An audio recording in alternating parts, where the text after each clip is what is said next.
pelo grande privilégio de estarmos na Tua presença e de podermos saber que o nosso nome está registrado no livro da vida. Te damos graças porque o sangue de Jesus nos comprou e pagou o preço terrível, mas nos garantiu a vitória. Te agradecemos por isso, Senhor. E sabemos, ó Deus, que somente por causa da Tua misericórdia é que nós estamos em pé na Tua presença. Agora dá-nos a Tua bênção nesta noite, quando vamos abrir a Tua palavra para a nossa meditação. Nós te pedimos, Pai, em nome de Jesus. Amém, Senhor. Amém. Graças a Deus. Aleluia. Então vamos lá. Estamos no capítulo 13, capítulo 14, estamos olhando o 13 e o 14 agora, do Apocalipse, né? Demos uma olhadinha no 13 na semana passada, vamos olhar de novo algumas coisinhas interessantes aqui, e em seguida vamos para o 14. Amém, aleluia. Nós temos aqui, estamos vendo aqui, que no período da grande tribulação, vão se levantar duas bestas, uma que emerge das águas, e outra que emerge da terra. Nós já vimos que a que emerge das águas se refere a um líder internacional, né, vindo de fora, embora de sangue judaico provavelmente, mas há um líder nacional, ou seja, judeu da terra de Israel, que é a besta que emerge da terra. Quando a Bíblia fala de mar, fala de nações. Quando fala de terra, então fala de lugares localizados. Pois bem, a besta que emerge da terra é o profeta do anticristo, como nós vimos na semana passada. Mas é interessante olhar uma coisa aqui. Aqui no versículo, deixa eu ver qual é o versículo aqui. O versículo 11 do capítulo 13. Estava analisando hoje de manhã cedinho, e eu vi uma coisa que eu achei interessante aqui. Não sei se eu comentei com os irmãos semana passada. Vi outra besta emergir da terra. Possuía 2 chifres, parecendo cordeiro, mas falava como dragão. O significado de chifre é o que mesmo? Poder, né? Poder. O significado de chifre é poder. Então, os animais, eles são reconhecidos pela atuação deles. Também nós, não é diferente, né? Cada um de nós reconhecido pela atuação que temos no meio em que vivemos. Então, quando fala do chifre do cordeiro, está falando sobre aquele animal, sobre a força dele, sobre a ação dele, sobre a atitude dele. É até interessante notar que o cordeiro, o carneiro, né? O carneiro é um animal pequeno, mas é muito, muito forte. Uma certa feita, há muitos anos, eu era adolescente, nós fomos para uma fazenda fazer uma pescaria, eu e meu pai e mais um grupo de pessoas, e nós chegamos lá. Eu presenciei uma coisa que eu achei muito interessante. Tinha um boi que estava, um boi muito grande, um touro, né, desses touro grandão mesmo, aquele cupinzão nas costas, o girolanda, e ele estava lá brigando com o carneiro. E o boi estava empurrando, estava chifrando o carneiro, e o carneiro ficou muito bravo com aquilo, e de repente ele ficou de frente para o boi assim, e foi afastando, afastou bem longe, foi de ré para bem longe, e depois veio correndo e deu uma cabeçada de testa com o boi balançou a cabeça e correu, porque a cabeça dele é mais dura. Então o boi apanhou dele, ele bem pequeno, cabia dentro da barriga do outro, né? Mas a cacetada dele foi tão forte, e o boi esperou, né? Acho que de bobeira, esperou e levou uma pancada na testa, saiu balançando a cabeça e foi embora. Eu pensei comigo, mas esse pequenininho aí, podendo com esse grandalhão, é que o osso da cabeça dele é muito duro, é assim, ó, muito forte, e acho que aquilo balançou o cérebro do boi lá, e ele caiu fora. Então, é a força do animal, né? Aqui nesse texto está dizendo que ele tem o chifre como de carneiro. Isso quer dizer, ele se parece com o cordeiro, né? Ó, chifre parecendo cordeiro, mas por dentro, quando falou, a voz era de dragão. Então o que é isso aqui, irmãos? É um lobo vestido de ovelha, né? É um enganador que virá no final dos tempos para enganar as nações. E aqueles que não receberam o amor da verdade para crer no Evangelho, vão dar crédito ao anticristo e ao seu profeta, que é esta besta que emergiu da terra. É interessante a gente olhar isso aqui, porque isso vem bem a mostrar a realidade, como será em relação à negação de Cristo. Eles negaram a Jesus e agora receberão o anticristo no lugar, a mentira no lugar da verdade. Pois bem, então vamos seguir mais alguma coisa aqui. Com aparência e tal, etc e tal. E ele marcará os filhos do maligno. Este mesmo falso profeta, ele vai marcar aqueles que forem enganados por ele, ele vai separando e vai marcando. Esta marca 666.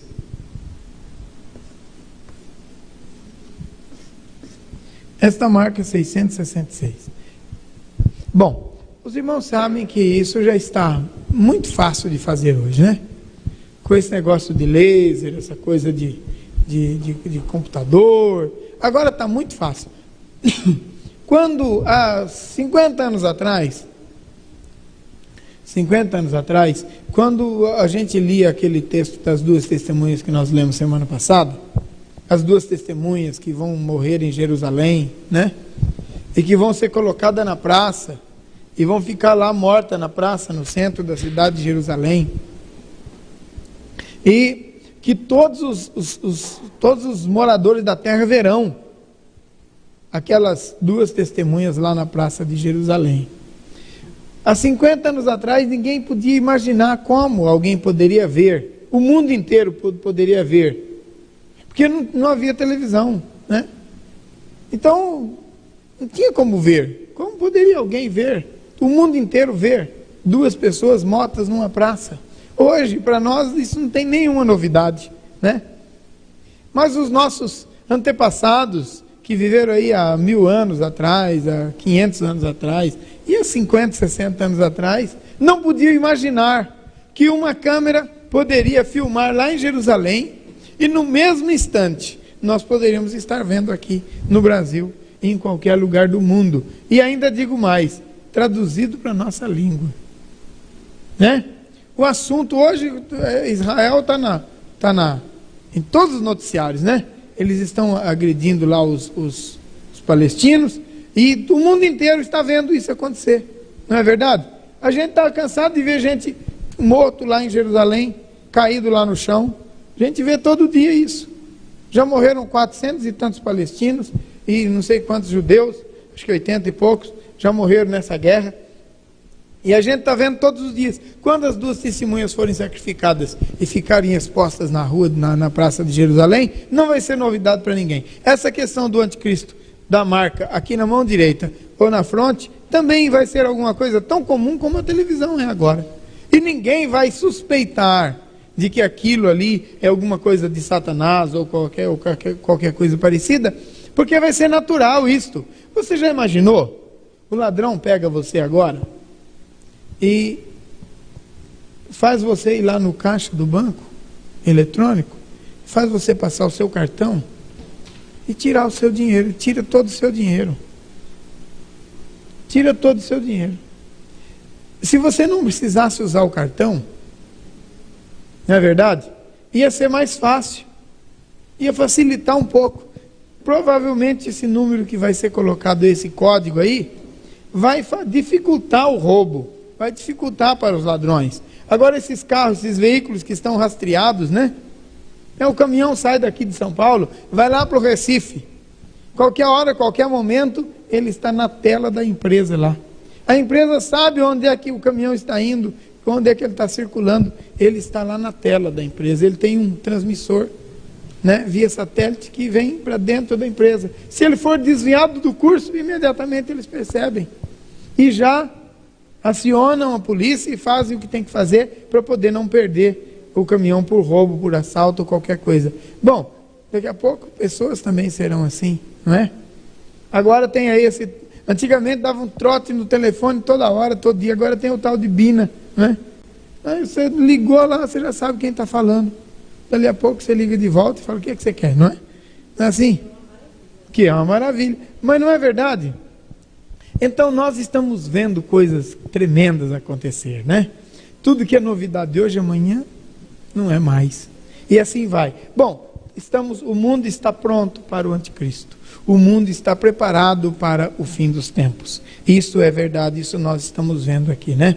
Pois bem, então, nós teremos o anticristo, que é a besta que emerge das águas, e o falso profeta, que é a besta que emerge da terra, que estará governando o mundo dentro de uma organização. Todos os autores, sem nenhuma exceção. Eu estava pesquisando isso para ver, eu fui dar uma olhada, né? Porque precisa ver, né? De vez em quando, a gente não pode confiar só naquilo que a gente já sabe, tem que dar uma pesquisada e ver mais alguma coisa. E eu fui dar uma olhada para ver se algum dos novos autores pensam diferente, ou qualquer coisa. Nós temos aí alguns autores, alguns teólogos novos aí, modernos, né? E eu estou achando os novos piores do que os antigos, mas todos os autores concordam, autores apocalípticos, concordam que o grande poder que vai governar na época do encerramento de todas as coisas é um império romano mesmo ressuscitado, reestruturado, restaurado. Império Romano restaurado. Todos os autores, sem nenhuma exceção. Tem aqueles que pensam um pouco diferente, mas na hora que chega no fecho, eles dizem: o Império Romano será restaurado. O Império Romano será restaurado. E então o anticristo vai governar por meio dele. Eu fico olhando isso aí, né? E pensando, por que eles baseiam para dizer isso, em que eles baseiam. E a gente vai olhando e vai conferindo. E dá para aceitar a ideia. Oi. O objetivo deste concílio, que se reuniu com 80 e poucos cardeais lá em Roma, tem brasileiros, dar um novo rumo para a igreja. Esta é a finalidade. Dar um rumo novo para a igreja, estabelecer. Eles estão perdendo as bases no mundo inteiro, né? As bases. Então eles vão fazer, certamente, tomar novas diretrizes, vão estabelecer talvez a tentativa de um ecumenismo mais amplo, né? Mas o fato é que vai haver uma super religião no final dos tempos. Vai haver uma super religião. Uma super igreja. Vai haver uma super igreja. Esta super igreja vai ter como cabeça o anticristo. O anticristo vai ser o cabeça dessa super igreja. Eu repito o que eu já falei outro dia. Eu não acho que vai ser a igreja católica. Eu acho que vai ser uma confederação de igrejas, que vai se tornar muito forte e muito poderosa. Talvez a sede seja até no Vaticano. E daí a origem, a restauração do Império Romano. Mas eu acredito que vai ser uma confederação muito forte de igrejas. Porque quando aconteceu no ano 313, quando Constantino subiu no poder de Roma, no trono de Roma, e ele decretou anistia ao cristianismo e não deixou mais perseguir o cristianismo, Constantino não fez isso com um segmento da igreja apenas. Ele reuniu vários segmentos da igreja. Porque naquela época, irmãos, é bom lembrar, a história se repete, naquela época era assim, havia o Império Romano, né? Vamos colocar aqui alguma coisa assim, para delimitar o Império Romano, né? Aí havia agremiações de igrejas reunidas em dioceses, ou presbitérios, ou convenções. Era assim que funcionava. Então tínhamos aqui um grupo de igrejas, outro grupo de igrejas, outro grupo, e assim por diante. eram assim, cada uma dessas dioceses tinha um bispo que governava, que tinha autoridade sobre elas. A função desse bispo era evitar que a igreja sucumbisse debaixo de alguma heresia. Quando Constantino subiu no poder, em 313, depois de Cristo, o que ele fez? Ele pegou um edito de Valeriano, que foi o imperador anterior a ele, e fez valer esse edito dizendo que o cristianismo não podia mais ser perseguido. Bom, ele não se converteu nunca. Constantino não se converteu. Há quem diga que ele se converteu, o cristianismo, mas não, de fato ele não se converteu. Ele viu que o cristianismo era mais forte do que o império. A igreja de Jesus tinha crescido tanto que era mais forte que o império. Então o que ele fez? Ele falou, vou me unir à igreja para me fortalecer. O império estava fraco. Então quem não pode com ele, junte-se a ele. Ele fez exatamente isso. Se juntou ao cristianismo para não perder o poder. Mas o que ele fez? Ele fez o seguinte, ele juntou essas agremiações aqui, ó. Vamos dizer, juntou essas duas com essas duas aqui, né? E ele ficou aqui no meio. Então, ele fez o quê? Um ecumenismo. Bom, essas igrejas tinham algumas diferenças? Tinham, mas eram poucas. As diferenças eram que tem hoje. A Igreja Batista é um pouco diferente da nossa. O sistema de governo, mas o propósito é o mesmo. A Assembleia de Deus é um pouco diferente da nossa. O sistema de governo, mas o objetivo também é o mesmo. E assim vai, não é? A mesma coisa eram eles. Agora, esse grupo aqui, vamos dizer assim, esse grupo aqui que ficou fora, e esse grupo que ficou fora, que não entrou no ecumenismo deles, foi perseguido terrivelmente por esses que se agruparam aqui. Esses grupos que ficaram fora foram terrivelmente perseguidos depois. Uns 30 anos depois, a perseguição começou contra eles, e essa igreja que Constantino uniu, transformou-se no que nós conhecemos hoje. Igreja Católica Apostólica Romana. Esta é a Igreja Católica, assim que surgiu a Igreja Católica, a partir de 313. Bom, vamos terminar a conversa então, né? Em 313 ele declarou anistia. Em 317 ele decretou que todo soldado romano devia ser cristão. E se alguém não fosse cristão, teria o seu salário prejudicado. E sendo cristão, teria aumentado o seu salário. Então uma multidão de soldados se tornaram cristãos, entre aspas, né? Isso em 317. Em 324 ele mudou a capital de Roma para Constantinopla, na Turquia. A capital do Império Romano mudou para Constantinopla. E aí o Império Romano ficou com duas capitais.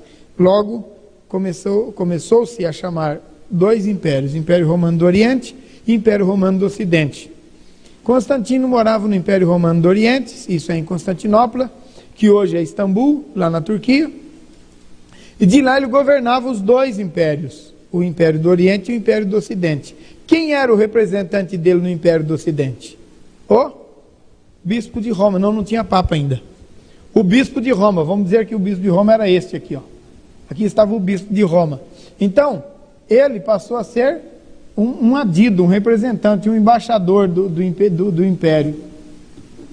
Bom, com essa de governo, de ser um líder estatal, vamos dizer assim, no Ocidente, ele começou a reivindicar para si a autoridade episcopal sobre todos os outros bispos. Se fortaleceu no poder e no século V, então nós temos o primeiro Papa, Leão, né? Papa Leão, o primeiro de todos. Aí dizem que era Pedro, e Pedro morreu e deixou outro. Só no século V é que veio o primeiro a existir, o primeiro Papa, né? Então, nós temos assim a história da igreja, como é que a Igreja Católica surgiu. Agora, na volta de Jesus, quando estiver o anticristo e o falso profeta governando sobre a terra, vai ser novamente uma agremiação. de igrejas. E nós já temos aí o CMI, Concílio Mundial de Igrejas, que nós já conversamos aí, que o irmão Sabino falou semana passada, né? Temos o Conselho Mundial de Igrejas, que está aí já começando a dar os primeiros passos para uma organização de uma super igreja que vai estar debaixo do governo do Anticristo. Tudo caminha para lá e nós não temos muito o que admirar mais, não é? Pois bem, alguma questão aí no capítulo 13 ainda? Deixa eu ver se eu tenho no capítulo 13, não temos. Vamos para o 14 então, né? Vamos para o 14. Capítulo 14. Olhei, e eis o cordeiro em pé, sobre o monte Sião, e com ele 144.000, tendo nas frontes escrito o seu nome e o nome de seu pai. Ouvi uma voz do céu, como voz de muitas águas, como voz de grande trovão. Também a voz que ouvi era como o de arpistas, quando tangem as suas harpas. Entoavam um novo cântico diante do trono, diante dos 4 seres viventes e dos anciãos, e ninguém pôde aprender o cântico, senão os 144.000, que foram comprados da terra. São esses os que não se macularam com mulheres, porque são castos. São eles os seguidores do Cordeiro, por onde quer que vá. São os que foram redimidos dentre os homens, primícias para Deus e para o Cordeiro. E não se achou mentira na sua boca, nem não tem mácula. Ok, aqui é aquele grupo seleto que nós já vimos, que nós já conversamos sobre eles. São os remanescentes do capítulo 11 do livro da carta aos Romanos, que aparecem aqui. Vi outro anjo voando pelo meio do céu, tendo um evangelho eterno para pregar, aos que se assentam sobre a terra, e a cada nação, e tribo, e língua, e povo, dizendo em grande voz: temei a Deus e dai glória, pois é chegada a hora do juízo, e adorai aquele que fez o céu e a terra e o mar, e as fontes das águas. Seguiu-se outro anjo, o segundo, dizendo: caiu, caiu, a grande Babilônia, que tem dado beber às nações o vinho da fúria da sua prostituição. Bom, prostituição na Bíblia aparece não só como relações sexuais ilícitas. Prostituição na Bíblia aparece no sentido espiritual também. Quando você troca o Deus verdadeiro pelo Deus falso, você está prostituindo. Isso é um tipo de prostituição. E a Bíblia aí está falando de prostituição no sentido espiritual. Nesse texto aí, a prostituição aqui não é troca de parceiros ou coisa parecida, mas é prostituição no sentido espiritual, no sentido de adultério, trocando o Deus verdadeiro pelo Deus falso. Quando alguém adultera, trocou a mulher verdadeira ou o marido verdadeiro pelo falso, né? Então isso é adultério, é prostituição. Também ali nesse caso é prostituição, é essa idolatria, essa coisa que nós vemos aí disseminada por todo mundo. Seguiu-se a estes outro anjo, o terceiro, dizendo em grande voz: se alguém adora a besta e a sua imagem, recebe a sua marca na fronte e sobre a mão, também esse beberá do vinho da cólera de Deus, preparado sem mistura, do cálice da sua ira. Sem mistura. Sem mistura. O que significa isso? Bom, nós vemos que até agora, tudo que nós vimos aí, na revelação de Deus, tudo o que acontece é juízo misturado com o reino do anticristo. Mas agora não é sem mistura. Agora o juízo é puro, é cru. Agora o juiz de Deus vai limpar a terra. Daqui para frente, e eu digo que já passaram nesse ponto aí os 3 anos e meio, O juízo de Deus, então, vai cair sobre a terra de maneira definitiva. Nos primeiros 3 anos e meio, nós vamos ver juízo misturado com a ação do anticristo, misturado com a misericórdia de Deus por causa dos escolhidos que ainda estão aqui, não a igreja noiva, mas aqueles que ficam, as 5 virgens nécias e o povo de Israel, que vai estar debaixo da misericórdia de Deus, né? Mas agora não, agora o juízo vai ser definitivo. Depois dos 3 anos e meio, o juízo de Deus vai ser tremendo. Então vamos ver agora o que vai acontecer. Por que o juízo de Deus vai ser tremendo? Porque o objetivo é limpar a terra. Esses anjos vêm voando sobre o céu, pregando o evangelho eterno, mostrando a verdade para todos os homens. E quem não crê na verdade agora, definitivamente vai ser limpado da terra, vai ser tirado da terra, né? Vai ser tirado da terra, definitivamente. Cumprindo João 15, eu sou a videira verdadeira, todo ramo que estando em mim, quer dizer, tendo conhecimento da verdade, e o anjo vai pregar o evangelho eterno no céu e todos vão ouvir, todos terão conhecimento da verdade. Não produzir fruto é cortado, não é assim? Toda vara em mim que não produzir fruto vai ser cortado e lançado fora. Então lá em Apocalipse também vai cumprir literalmente esse texto.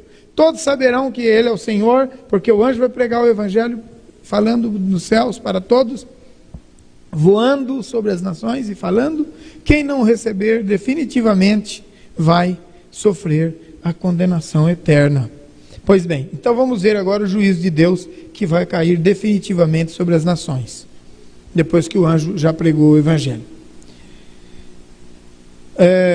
Também beberá do vinho e tal. A fumaça do seu tormento sobe pelos séculos dos séculos, não tem descanso algum, nem de dia nem de noite. Os adoradores da besta e da sua imagem, e quem quer que receba a marca do seu nome. Aqui está a perseverança dos santos, e os que guardam os mandamentos de Deus e a fé em Jesus. Então viu a voz do céu dizendo: escreve, bem-aventurados os mortos, que desde agora morrem. Que desde agora morrem no Senhor. Sim, diz o Espírito, para que descansem das suas fadigas, pois as suas obras os acompanham. É interessante isso, né? Eles, os que morrem, eles estão descansando e as suas obras estão acompanhando. Vai acompanhando. Glória a Deus, né? Pois bem, nós vimos aqui 3 coisas importantes no capítulo 14. Primeiro, esses 144 mil que tem a marca na testa, a marca do Senhor, a marca de Deus e do Cordeiro. Todo mundo pode ver essa marca, eles são visíveis, né? Esses 144 mil, porque são homens escolhidos, diria a dedo, para testemunhar nesse período. É interessante que eles têm a marca na fronte. A marca na fronte, a marca de Deus. João disse que dava para ver. Era visível esta marca. Irmãos, isso não diz respeito a cristão verdadeiro e cristão falso para nós hoje? O cristão verdadeiro todo mundo vê. Olha para a cara dele e sabe que ele é. Agora tem uns camuflados por aí, ninguém percebe que ele é crente. Ele não tem nada. Ele não mostra cristianismo na vida dele. Igreja é um clube, é um lugar social. Ele não tem testemunho de cristão, né?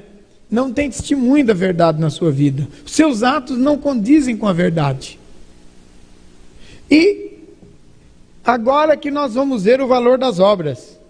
A gente é salvo pela fé, mas bem-aventurados os que desde agora morrem no Senhor, porque descansam e as suas obras os acompanham, né? Então o cristão verdadeiro é aquele que dá o testemunho da verdade. A nossa salvação não determina que nós vamos subir no arrebatamento. Há 2 categorias de salvos: os salvos que vão subir e os salvos que vão ficar. Os salvos que vão subir, subirão porque estarão prontos, preparados. E os salvos que vão ficar são aqueles que não estiverem prontos, preparados. E isto é o quê? Obras. Obras, atitudes, testemunho, maneira de viver, maneira de agir, maneira de andar, maneira de se vestir, maneira de, enfim. O cristianismo é vivido na íntegra. A marca de Deus está na testa deles. Todo mundo olha e vê que ele é cristão. Ele é diferente do mundo. Hoje nós estamos vendo as igrejas, de um modo geral, não estou falando das outras igrejas, estou falando das nossas igrejas, Presbiteriana Renovada, estão abrindo as portas e deixando o gado ir para onde quer, vamos dizer assim, usando essa linguagem bem simplória, né? Porque estão dizendo, e ontem mesmo uma pessoa me disse, olha pastor, se a igreja renovada não abrir, mais vai perder os crentes tudo, porque eles vão indo embora.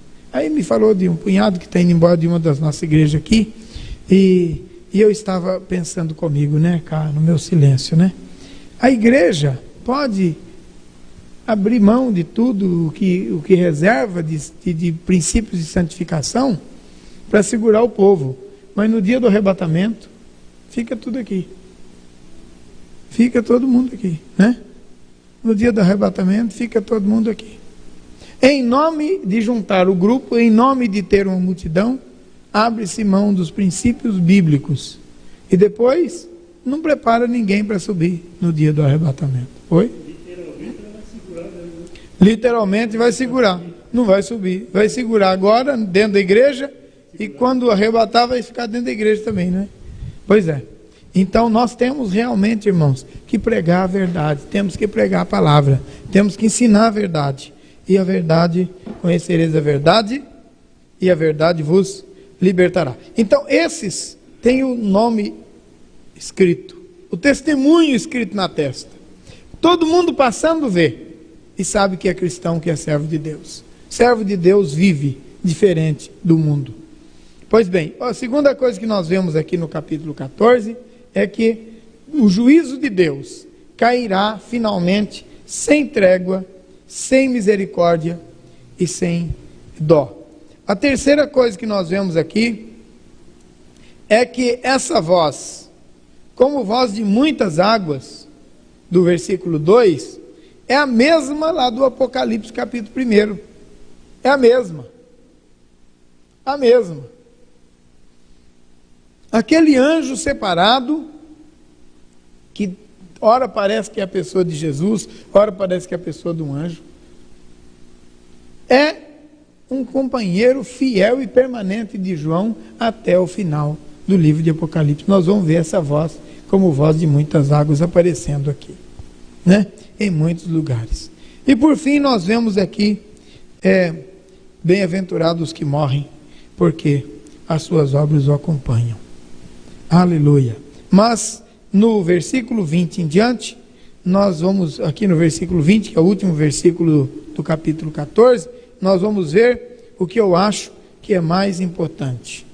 É a hora de começar a limpeza da terra. E o lagar foi pisado, fora da cidade. Correu sangue do lagar até os freios dos cavalos, numa extensão de 1.600 estádios. Deus está finalmente fazendo uma limpeza geral sobre a terra. A terra será purificada. Haverá uma nova situação aqui, para que Jesus possa estabelecer o reino milenar. Porque depois de tudo isso, Jesus vai estabelecer um reino que vai durar 1000 anos. Vamos entrar para o capítulo 15, ainda dá tempo. Algum questionamento, alguma dúvida, alguma colocação sobre o 14? Então vamos para o 15. Vi no céu outro sinal grande e admirável. Que sinal era este? 7 anjos.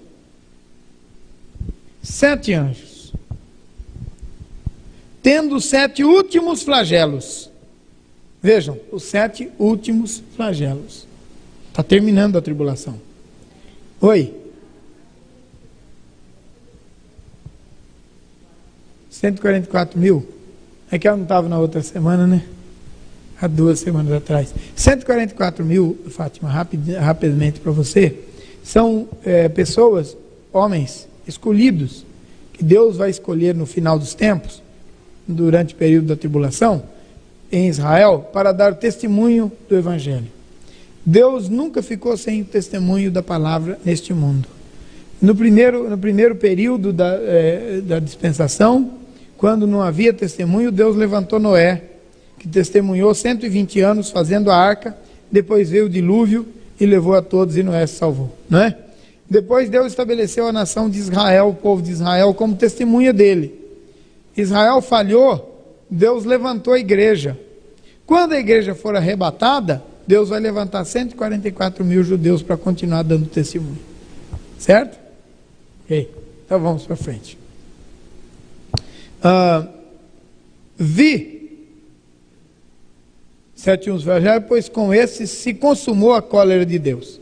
Vi como que um mar de vidro, mesclado de fogo, e os vencedores da besta, da sua imagem e do número do seu nome, que se achavam em pé no mar de vidro, tendo harpas de Deus, entoavam um cântico, o cântico de Moisés, servo de Deus, e o cântico do Cordeiro, dizendo: grandes e admiráveis são as tuas obras, Senhor Deus Todo-Poderoso. Justos e verdadeiros são os teus caminhos, ó Rei das nações. Quem não temerá e não glorificará o teu nome, ó Senhor?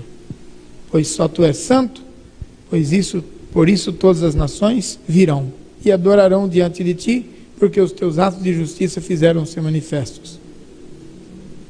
Ok, vamos analisar uma coisa interessante. Aqueles que, lá no capítulo 7, subiram de grande tribulação, que está escrito lá, que é a igreja de Jesus, que no começo da tribulação vai ser arrebatada, tinha um cântico novo, que ninguém sabe, que ninguém conhece, senão aquele que está fazendo parte do grupo, não é isso? Quem se lembra disso? É assim, não é? Mas esses têm um outro cântico, o cântico de Moisés. Olha, irmãos, que coisa interessante. Quando nós olhamos para o Velho Testamento, ou para o Novo Testamento, e nós vemos Jesus falando com os fariseus, Jesus disse para eles: se vocês dizem que seguem Moisés, e no entanto querem me matar, Moisés não faria isso. Mas vocês são filhos do diabo, porque o diabo é homicida desde o princípio, nunca se firmou na verdade. Vós tendes por pai o diabo, por isso que vocês querem me matar. Aí Jesus sempre mostrou para eles que eles não tinham nada a ver com Moisés. Com Abraão também, nós temos por pai Abraão, vocês têm por pai o diabo, não é? Quando eles falaram que tinha por pai Abraão. Mas agora, restaurados, eles têm um cântico. E o cântico que eles têm é o cântico de Moisés. Que interessante. A noiva do Cordeiro tem um cântico dos remidos, um cântico celestial, e as 5 virgens prudentes têm um cântico celestial, um cântico novo, lá no começo, capítulo 7. E as 5 virgens nécias que ficaram, têm agora um cântico de Moisés. É interessante observar isso. Então, há 2 categorias. Categoria 1, que é a noiva, e a categoria 2, que são esses que está dito deles aqui, ó. Olha como é que fala deles. Vi como um mar de vidro mesclado com fogo, e os vencedores da besta, da sua imagem e do número do seu nome, que se chamavam, não é que se chamavam, é que se achavam em pé no mar de vidro, tendo harpas de Deus, e entoava o cântico de Moisés, servo de Deus, e o cântico do Cordeiro, dizendo: grande, e etc, etc, etc. Ok, adorarão e tal, esse é o cântico, né? Depois dessas coisas olhei, e eis que abriu-se o céu, o santuário, o tabernáculo do testemunho. Bom, nós vimos agora Moisés. Agora nós vamos ver o quê? Vimos já Moisés, o cântico de Moisés. Agora vamos ver o tabernáculo. Parece que nós estamos voltando lá para o Velho Testamento. É ou não é? Irmãos, olha, até no Apocalipse o Velho Testamento está. E alguém tem coragem de dizer que o Velho Testamento não serve mais para hoje. Que o Velho Testamento não tem mais mensagem. Chegam ao extremo de dizer que o Velho Testamento não é inspirado por Deus, né? Que ignorância. Pois bem, o tabernáculo, vamos ver mais. Vai recitar tudo aqui do Velho Testamento, até as pragas do Egito, vocês vão ver só. Vamos lá, depois das coisas eu olhei tal. E os 7 anjos, que tinham os 7 flagelos, saíram do santuário, vestido de linho puro, resplandecente, cingido ao peito com cintos de ouro. Então um dos 4 seres viventes deu aos 7 anjos 7 taças de ouro, cheias da cólera de Deus, que vive pelos séculos dos séculos. O santuário se encheu de fumaça, procedente da glória de Deus e do seu poder, e ninguém podia penetrar no santuário enquanto não se cumprisse os 7 flagelos dos 7 anjos.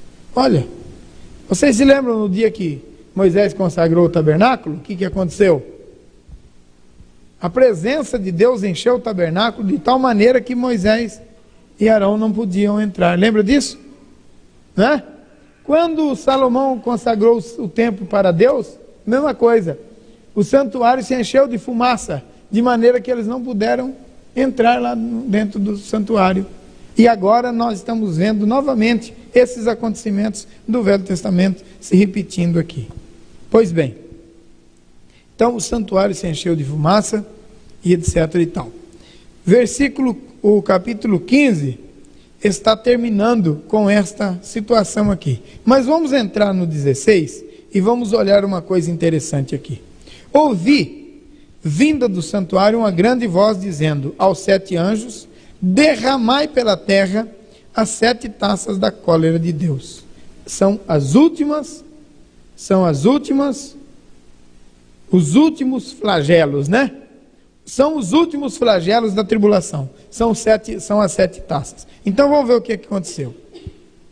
E os homens portadores da marca da besta e os adoradores da sua imagem, a eles sobrevieram úlceras malignas. Úlceras. Quem se lembra das pragas do Egito? Úlcera foi uma delas? Que apareceu úlcera nos homens e nos animais? Lembram-se disso?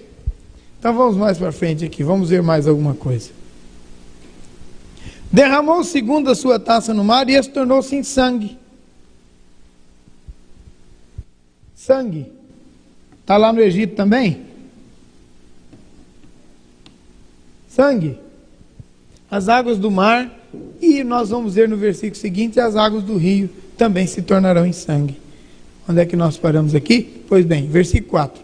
E derramou o terceiro a sua taça nos rios, as fontes das águas se tornaram em sangue também. Então viu o anjo das águas dizendo: tu és justo, tu que eras o santo, pois julgaste essas coisas. Porquanto derramaram sangue dos santos e de profetas, também o sangue lhes tem dado a beber, pois são dignos disso. Ouvi do altar que se dizia certamente ao Senhor Deus Todo-Poderoso: verdadeiros e justos são os teus juízos. De vez em quando alguém prorrompe em adoração e louvor, né? Em todo esse período do Apocalipse. É coisa linda isso aí. O quarto anjo derramou a sua taça sobre o sol. E foi-lhe dado queimar os homens com fogo. Com efeito, os homens se queimaram com intenso calor e blasfemaram o nome de Deus, que tem autoridade sobre estes flagelos, e nem se arrependeram para lhes darem glória. Então o sol queima os homens agora. Derramou o quinto a sua taça, o trono da besta, sobre o trono da besta, cujo reino se tornou em trevas. Úlcera, sangue e trevas. As pragas do Egito estão se repetindo aqui. As trevas caíram lá no Egito sobre o trono de Faraó, não é? E aqui caiu sobre o trono do anticristo. E todos estavam em profundas trevas. Irmãos, a Bíblia mostra que os fatos não são novos, apenas se repetem, né? Apenas se repetem. Pois bem, vamos seguir aqui mais um pouquinho. E blasfemaram, derramou sobre o trono da besta, que se tornou em trevas, e os homens remordiam as línguas por causa da dor que sentiam. E blasfemaram o Deus do céu por causa das angústias, das úlceras que sofriam, e não se arrependeram das suas obras. Faraó se arrependeu? Eles também não se arrependerão. Derramou o cesto a sua taça sobre o rio Eufrates, cujas águas secaram, para que se preparasse o caminho dos reis que vêm do lado do nascimento do sol. Vocês se lembram o que aconteceu lá? O mar vermelho secou e o povo de Israel passou com pés enxutos. Novamente, o rio Eufrates se seca para que os reis passem a pés enxutos. Repetindo fatos do livro de Êxodo novamente. Pois bem, então vi sair da boca do dragão, da boca da besta e da boca do falso profeta 3 espíritos imundos semelhantes a rãs, dragão, besta, falso profeta. O que nós temos aqui? Uma trindade, não é? Uma trindade. Satanás imitando Deus, Pai, Filho e Espírito Santo. Nós temos aí 3 espíritos malignos imitando Deus. Nós temos Deus Pai, Deus Filho, Deus Espírito Santo. E Satanás não vai ser diferente. O dragão, a besta e o falso profeta. Ok, vamos mais para frente então.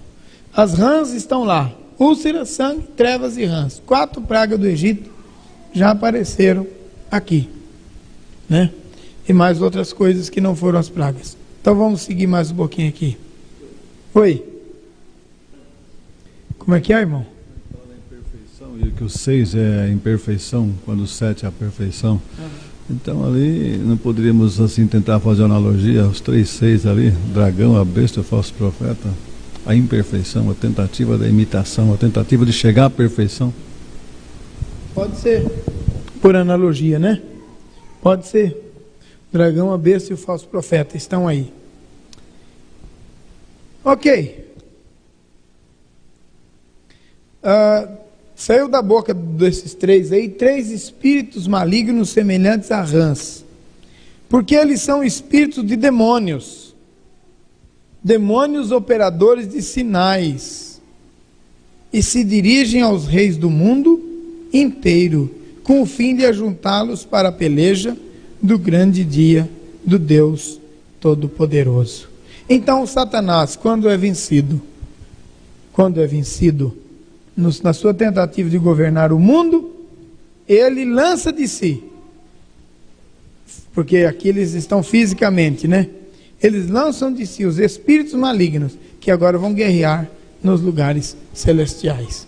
Então vamos ver o que vai acontecer aqui para nós terminarmos a nossa lição de hoje.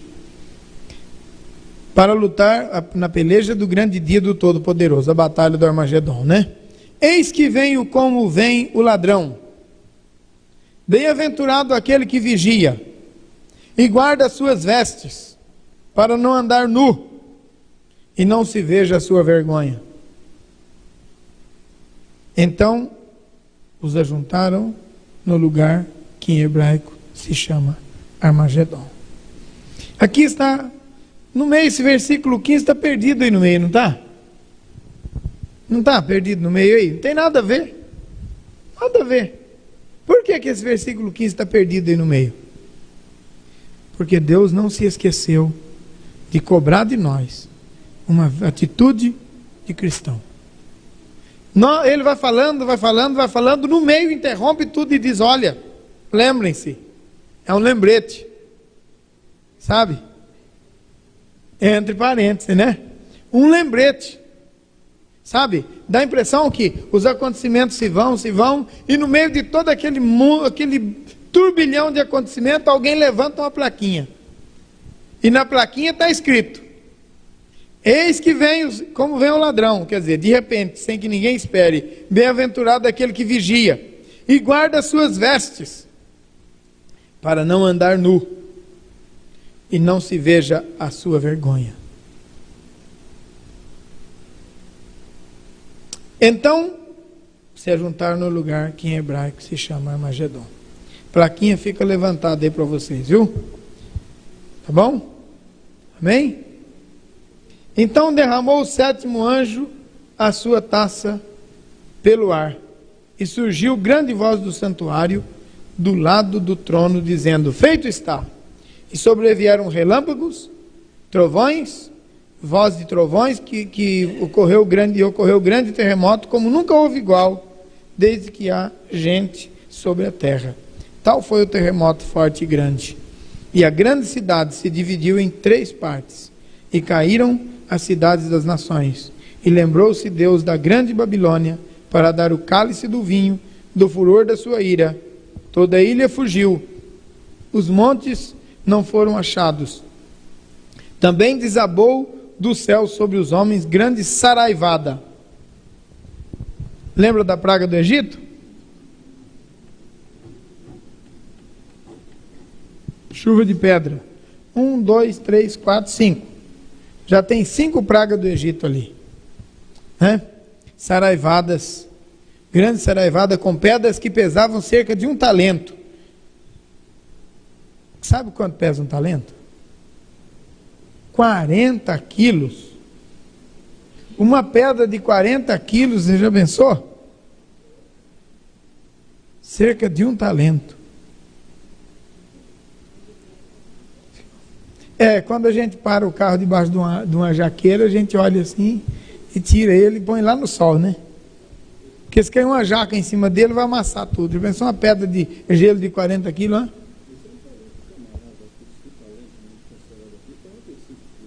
Esse está até esse é um talentinho mais fraquinho. Ele está dizendo que achou um talento ali na Bíblia dele de 45 quilos. Tem 84. É porque, na verdade, tem vários pesos de talento, né? Eu peguei o do meio, 40 quilos, está no meio, mais ou menos. Pois bem. Ok. Então, por causa do flagelo da chuva de pedras, os homens blasfemaram de Deus, porquanto o seu flagelo era sobremodo grande. O seu flagelo era sobremodo grande. Pois bem, então vamos terminar com uma frase. Até uma frase muito calvinista para o meu gosto. Mas, pois não, antes de concluir, é porque a terra vai ser planada, né? Definitivo. A terra vai ser aplanada.